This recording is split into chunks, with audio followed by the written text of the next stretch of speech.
তালের এই নতুন ধরনের পিঠেটা একবার বানিয়ে খেলে বারবার বানিয়ে খেতে ইচ্ছা করবে, এতটা দুর্দান্ত লাগে। তো বন্ধুরা, কিভাবে বানিয়েছি এই পিঠেটা আপনারা পুরো ভিডিওটা স্কিপ না করে স্টেপ বাই স্টেপ দেখে নিন কিভাবে আমি এই পিঠেটা বানিয়েছি। প্রথমে একটা বড় সাইজের তাল নিয়েছি।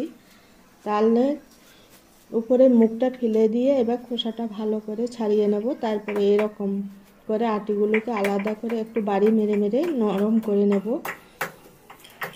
নরম করে একটা স্ট্রেনার দিয়ে ঘষে ঘষে তালের পাল্পটা বের করে নেব। এইভাবে করে সব পুরো তালের পাল্পটা আমি বের করে নিয়েছি। এবার গ্যাসে একটা কড়াই বসিয়ে কড়াইতে 1 বাটি তালের পাল্প দিয়ে দেব।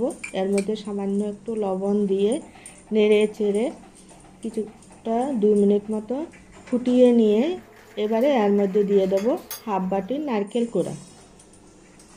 নারকেল কোড়া দিয়ে এবার মিশিয়ে নেব। মিশিয়ে নিয়ে এবার দিয়ে দেব হাফ বাটি দুধ। দুধ দিয়ে আবারও একটু নেড়েচেড়ে মিশিয়ে নিয়ে 1 বাটি সুজি অল্প অল্প করে দেব। আর এদিকে কন্টিনিউ নাড়তে থাকতে হবে। নাড়তে নাড়তে একটা শক্ত ডোয়ের মতো বানিয়ে নেব। যেরকম রুটি বা ময়দার ডো বানাই সেরকম, আটা ময়দার ডো বানাই সেরকমই একটা ডো বানিয়ে নেব। তো ডোটা রেডি হয়ে গেছে, এবার একটা প্লেটের মধ্যে নিয়ে নেব। তো ডোটা একটু হাতে ঠান্ডা হয়ে মতো করে ঠান্ডা করে তারপরে মেখে নেব। এবারে চিনির শিরা বানিয়ে নেব। একটা বোলের মধ্যে 1 বাটি চিনির মধ্যে 1 বাটি জল দিয়ে কয়েকটা এলাচ থেতো করে দিয়ে ফুটিয়ে নিয়ে অল্প একটু লেবুর রস দিয়ে রেখে দেব।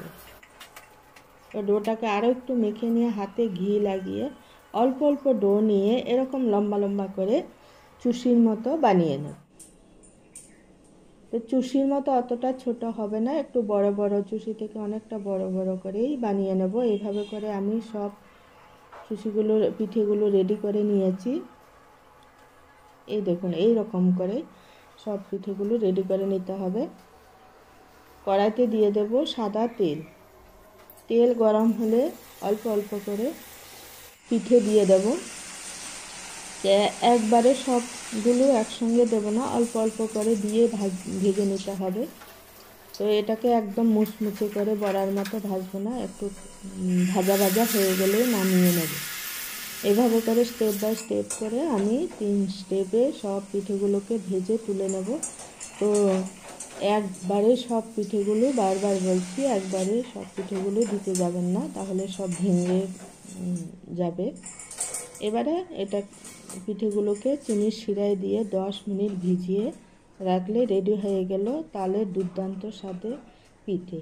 তো বন্ধুরা, এইভাবে একবার পিঠে বানিয়ে কেমন হয়েছে অবশ্যই কমেন্ট করে জানাবেন। আর ভিডিওটা যদি ভালো লাগে তবে চ্যানেলটাকে সাবস্ক্রাইব করবেন, লাইক করবেন আর কমেন্ট করবেন। আর এইভাবে একবার বাড়িতে তাল থাকতে থাকতে পিঠে বানিয়ে কমেন্ট করে জানাবেন কেমন হয়েছে।